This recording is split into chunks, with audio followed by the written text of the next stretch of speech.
From clean code to clear communication, welcome to English Not Null, where you learn to present your work with confidence and precision. Morning, everyone. Quick context before we dig in. We're 2 sprints out from putting our first 10 merchants on real payments. The duplicate charge bug is still open, and onboarding is still blocked. So today, we groom the onboarding story properly. Alex, it's yours. Thanks. The story is merchant onboarding with the new KYC flow. A merchant signs up, uploads their documents, and then waits. Nothing tells them what's happening. 2 pilot merchants asked me this week if we'd lost their paperwork. That's the actual problem we're solving. And the provider? Friday was your escalation date. I got the written timeline yesterday. I also got a new version of their contract. Wait, they changed it again? That's the second time this sprint.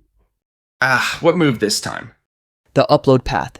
They used to take 1 file per document type. Now they want everything in one bundle with a manifest. Sorry, quick question. A manifest meaning a list of what's inside the bundle. Exactly that. And they verify the bundle asynchronously. So we upload and the answer comes back later, on a webhook? On a webhook. Their result arrives whenever their review finishes. One more small one, sorry. What's actually inside the bundle? For a company, a registration document and an ID for the owner, plus a recent bank statement. For an individual seller, less than that. So the list of documents depends on the merchant type?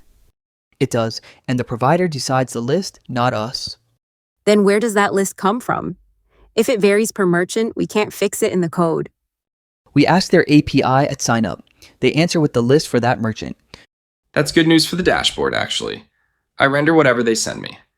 As long as they send it before the merchant starts uploading, otherwise you're rendering an empty checklist. Okay. Then the story we sized last week doesn't exist anymore. Let's rebuild it here instead of pretending. Can I say one thing first? This is the 3rd contract change. Are we designing against a moving target? That's fair. Their timeline says this version is frozen through launch, in writing finally. Then we design against this one, and we keep the seam loose. Thea, you had a question on your face. I did. When we say a merchant is verified where? In their system or in ours? Both, and that's the interesting part. Their answer is the truth. Our onboarding service has to store it and act on it.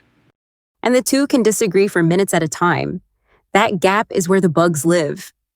It's also where the dashboard lives. Today I have 2 states, pending and verified. That's not enough anymore. Give me the non-engineer version. What does the merchant actually see? Right now, a spinner.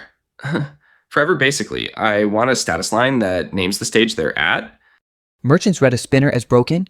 That's a support ticket per merchant easily. There's one thing I need decided today. Can a merchant reach checkout while they're still pending? In sandbox, yes. In production, no. That's the entire point of the check. So the dashboard hides their live keys until they're verified? Hides them, or shows them locked with a reason? I'd rather show them locked. Locked, with a reason, merchants like seeing what they're waiting on. That's one more state to test. I'm writing it down. Then the states are in scope. Sarah, before we size anything, give me the ugly cases. Happy to. First one, the bundle uploads fine and the callback never lands. What then? Then the merchant sits in limbo and nobody on our side knows. Right. So we need a timeout and a state that says stalled instead of pending forever. Can I add one? What if the callback lands twice for the same bundle? Oh, good one. Say more. It's the same shape as the duplicate charge thing, isn't it? At least once delivery, we'd process the same result twice. It is the same shape. Nice catch. We store the provider's reference and the handler ignores a repeat. Which also means the dashboard never flips a merchant back to pending. Once verified. 3rd case, and this is the one I'd bet money on. The manifest lists 3 documents. The bundle only has 2. Does the provider reject the whole thing or just the missing one? The whole bundle. Their support page is unusually clear about that. Then we should catch the mismatch before we send it. Cheaper for everybody. Meaning we count what's in the bundle against the manifest first? Right. Validate on our side, fail early, and tell the merchant exactly what's missing. And I can mark the missing document in the checklist. Same component, no extra work. 4th case, boring, but it'll happen. Expired documents, a passport that ran out last month. The provider rejects those, right? They reject them. The question is what we tell the merchant. Rejected is a scary word on its own. Rejected with a reason is fine. Rejected with nothing is a phone call to me. One more on the callback, sorry. What if it arrives while we're deploying? Good question. Do they retry or is that our problem? Their document says 3 attempts spaced out and then they stop. So a bad minute on our side could lose a verification for good. Which is what the timeout and the stalled state are for. We can also ask them once as a backstop. Ask once, on-stalled only, not a job that pulls them all day. On stalled only. Write that down too. Then can I ask where the documents actually live on our side? Short version. They pass through us. We hold the bundle in the S3 bucket until the provider confirms it. And after that, because holding identity documents is not something we do casually, Risk and compliance gave us a number, 30 days maximum, and only until verification comes back. So we delete on confirmation or after 30 days, whichever comes first. I'd like that as a criterion, not a comment in a ticket. I'll write a check for it. Write all 4 cases down as acceptance criteria, plus the retention rule. All right, scope. This isn't one story. Agreed. Where do you want to cut it? 3 stories. 1, upload the bundle with the manifest and store the reference. 2, handle the callback and move the merchant through the states. 3, show those states in the dashboard. That's a clean split. Story 2 is the risky one. Can I take story 2? The callback comes in on the webhook service, and that's my area now. It is your area. It's also the story that touches onboarding state directly. I know, which is why I'd want a review before it goes anywhere near staging. That's the right instinct. Take it, and I'll turn the review around same day this time. I'll pair on the retry piece if it gets strange. We're already pairing on the dead letter queue. Good. Alex, what falls out of scope? Re-upload. If a document gets rejected, the merchant emails us. We redo it by hand for now. For 10 pilot merchants, I can live with that. So can I, and the merchant status page stays parked. It's the same information, prettier. Can we descope the email notifications too? The dashboard state is enough for the pilot. Fine by me as long as the state is honest, nothing that says verified before it is. Noted. Okay, sizing. Story 1 is mine. I'd call it a 5, and most of that is their sandbox. Their sandbox has been flaky for 2 days, by the way. I stopped trusting green runs on Tuesday. Then 5 with a risk flag on the ticket. Story 2, Thea? Honestly, I don't know how to size it yet. I've never built a callback handler. That's a fair answer. I'd say 8, and not because you're new. Retries and repeats are just fiddly. 8 sounds right to me, too. 8 it is, and you're not on it alone. Story 3, the dashboard states. Mike? 3, it's 4 states and a status line. The components already exist. 8.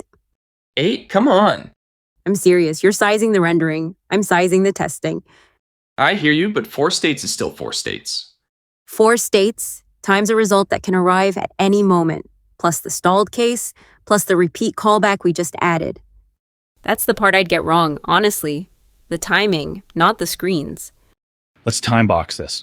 Sarah, what would make it a 5 for you? A way to force each state in staging. Today I'd be waiting on the provider's sandbox to move. Oh, a test hook that sets the state directly. That. If I can drive the states myself, I'm at 5. Then I'll build the hook as part of story 2. And I'll take 5 on story 3. 5 it is. That disagreement just saved us a week, by the way. It saved me a conversation with 2 pilot merchants, which I'll take. Do all 3 land this sprint, or are we splitting them across? 1 and 2 this sprint. 3 can come early next sprint, if that's realistic. It's realistic. Story 3 needs the test hook first anyway. Thea, read the criteria back for story 2 so we know we're aligned. Okay.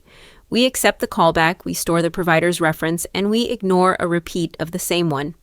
States only move forward. If nothing arrives inside the timeout, we mark it stalled and raise an alert. And every rejection carries a reason. That's it. I'd add one word, alert us, not the merchant. Right. Alert us, not the merchant. Perfect. Alex, anything left on your list? 1 small ticket, support routing. Anything mentioning money comes to us the same day. That came out of last week. The merchant told us about the duplicate charges before any alert did. Right. Today, those tickets sit in the general queue until someone reads them. Is that a ticket for us or a change on the support side? Mostly support. I need 1 keyword list from an engineer though. I'll write the list. Charge twice, double charge, refund missing, that family of words. Make it a 1-point ticket with Sarah's name on it. Anything else? Oh, wait, one more thing. The duplicate charges. Am I still holding that merchant? You are until Sarah and I finish walking the capture path. Let's take that offline right after this. Should be today. I've been through 8 of the 10 pilot merchants. And I don't love what I'm seeing. Then that's a conversation on its own, and we'll give it one. Not in grooming. One quick update while we're here. The dead letter queue counter is live in New Relic.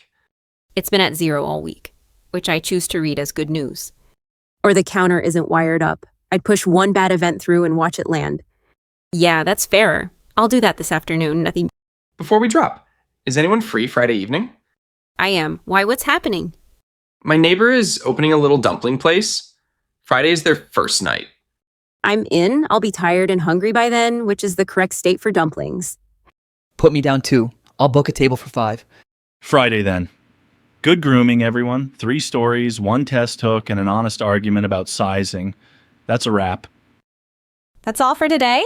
Thanks for listening to English Not Null. If this episode helped you, tell us in the comments. It really helps us too. See you in the next one.